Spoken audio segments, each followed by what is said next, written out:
Dans mon enfance, j'étais quelqu'un de très timide, très introverti et peu social. Je pensais que c'était de nature, que j'avais hérité ça de ma mère ou de mon père. Alors je passais mes journées devant mon ordinateur à jouer aux jeux vidéo. Vers l'âge de mes 13 ans, j'ai découvert, en me baladant sur internet, des images pornographiques.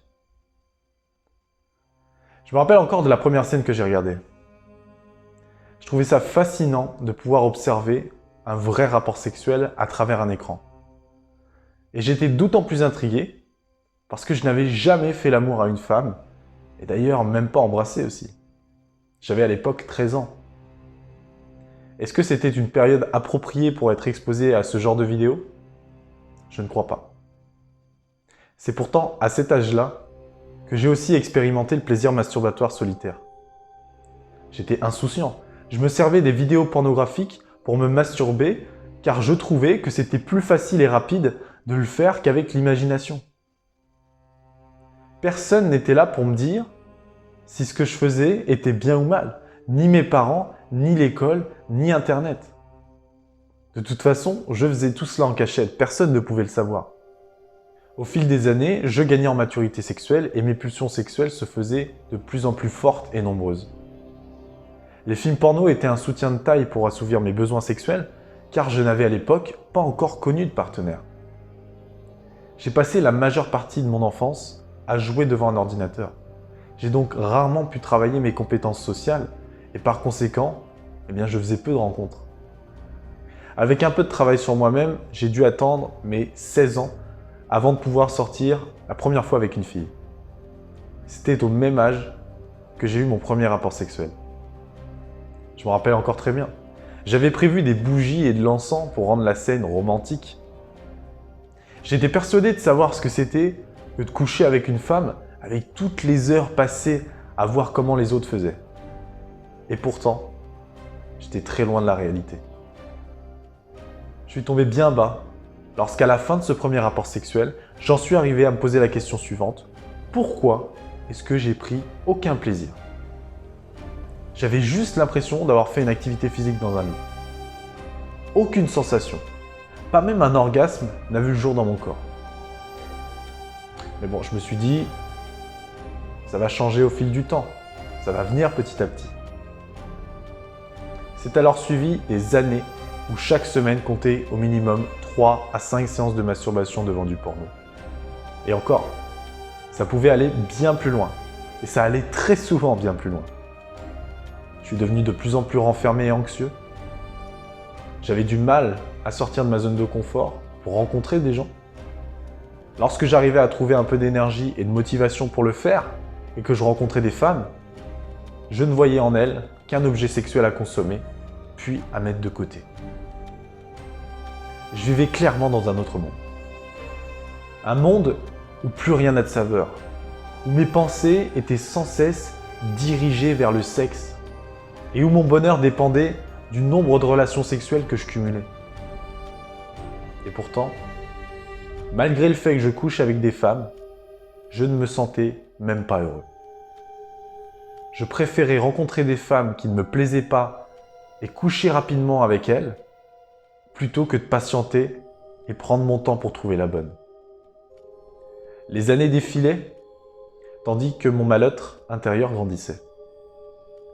Je n'arrivais pas à évoluer.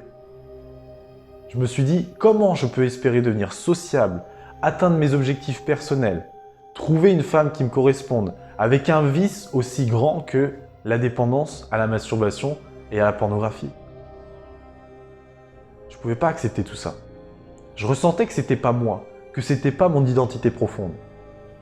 Alors à force de longues et douloureuses introspections, j'ai décidé de passer le cap.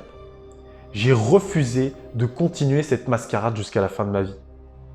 J'étais déterminé à véritablement ressentir les sensations d'une relation sexuelle saine, sans représentation faussée et sans problème sexuel lié au porno.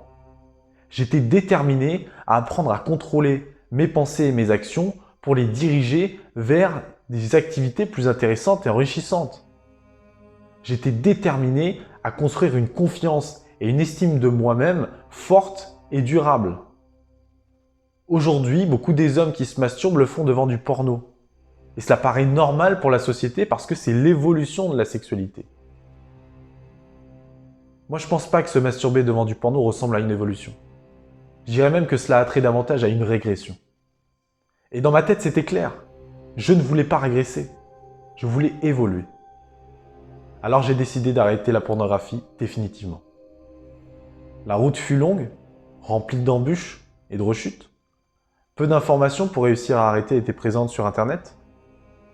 La sphère médicale ne comprenait parfois même pas que l'on puisse être accro au porno.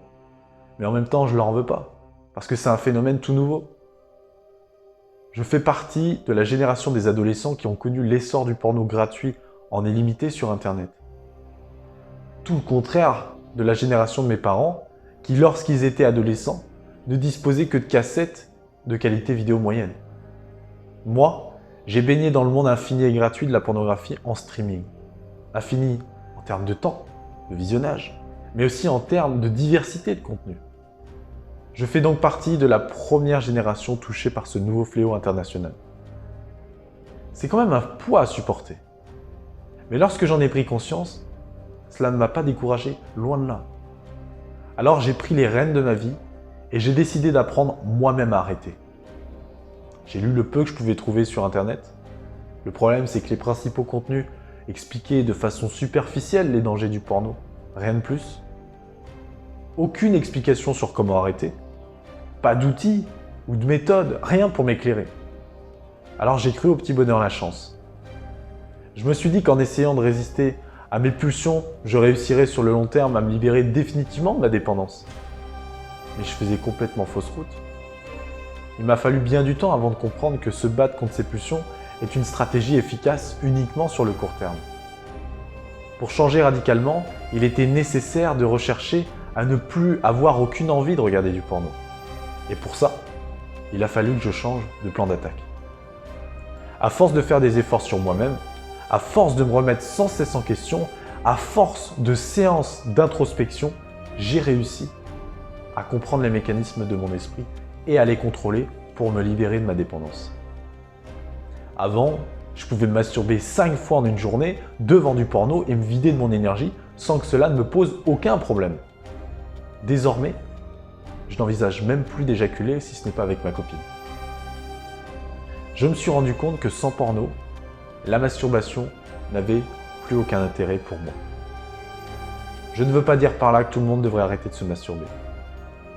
J'ai juste appris par mon expérience que si un homme transférait l'énergie qu'il utilise pour se masturber et éjaculer dans des activités qui a du sens pour lui, alors il pourrait réussir à accomplir de grandes choses dans sa vie. Et c'est en faisant cela que ma réalité s'est transformée. Je me suis rendu compte que je vivais dans un monde où mes croyances, mes représentations et le fonctionnement de mon cerveau étaient complètement faussés et dysfonctionnels. Le changement s'est opéré petit à petit, pas d'un seul coup. Mais aujourd'hui encore, plus je m'éloigne de cette période de dépendance au porno, et plus je change et j'évolue. Cette expérience m'a permis de trouver en moi une puissance sexuelle et une énergie phénoménale. Cette énergie me sert désormais à construire ma vie et à développer Goodbye Porno. Mais comment j'en suis arrivé à créer Goodbye Porno? Rapide retour dans le passé, pendant que j'arrêtais le porno, je terminais mes études en faculté de sport pour devenir coach sportif. Mes idées se mettaient donc en place dans ma tête, mais je n'avais pour l'instant aucun projet. J'aimais apprendre dans le domaine du sport, mais je ne me voyais pas vraiment faire mon métier. Alors j'ai réfléchi, et rapidement j'ai eu l'idée de Goodbye Porno.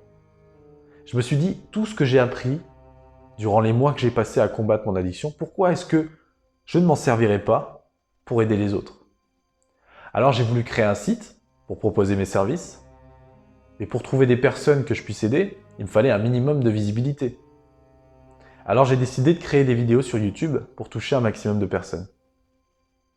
En parallèle, j'ai repris mes recherches sur la pornographie en allant davantage en profondeur, en consultant des documents et des études complètes et en me formant sur des sites anglophones qui sont déjà bien au courant des répercussions du porno sur le corps et l'esprit.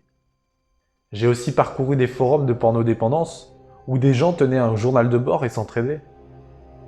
Et ce que j'y ai découvert ne m'a pas du tout plu. Je me suis rendu compte que le porno détruisait la vie non pas de quelques dizaines de personnes, mais certainement de milliers, voire de millions sur toute la planète. J'ai découvert les réels dégâts sur le cerveau que le porno causait, notamment chez les jeunes qui y sont exposés gratuitement et en illimité. Je me suis dit que ce n'était pas normal. Que ce n'était pas normal que tout cela soit accessible en tapant quelques lettres sur un moteur de recherche. Ce n'est pas normal qu'aussi peu d'informations soient communiquées pour avertir des dangers. Et c'est ainsi que ma vision de Goodbye Porno s'est transformée. Je ne veux plus simplement aider les autres à sortir de leur dépendance au porno et à la masturbation. Je veux aussi créer un mouvement de prise de conscience qui entraînera toutes les personnes qui se trouveront sur son chemin. Je veux que les hommes et les femmes se rendent compte que leur vie se transformerait s'ils arrêtaient le porno. Qu'avec une pincée d'introspection et de réflexion, on peut devenir une toute autre personne. D'ailleurs, j'ai toujours aimé me remettre en question et réfléchir. Alors mon but désormais, c'est d'emporter le plus de personnes avec moi dans ces réflexions et ce changement. Pour montrer qu'ensemble, en se posant les bonnes questions et en arrêtant de faire comme tout le monde, on peut devenir différent. Et c'est à partir du moment que l'on est différent que l'on peut devenir exceptionnel et accomplir de grandes choses.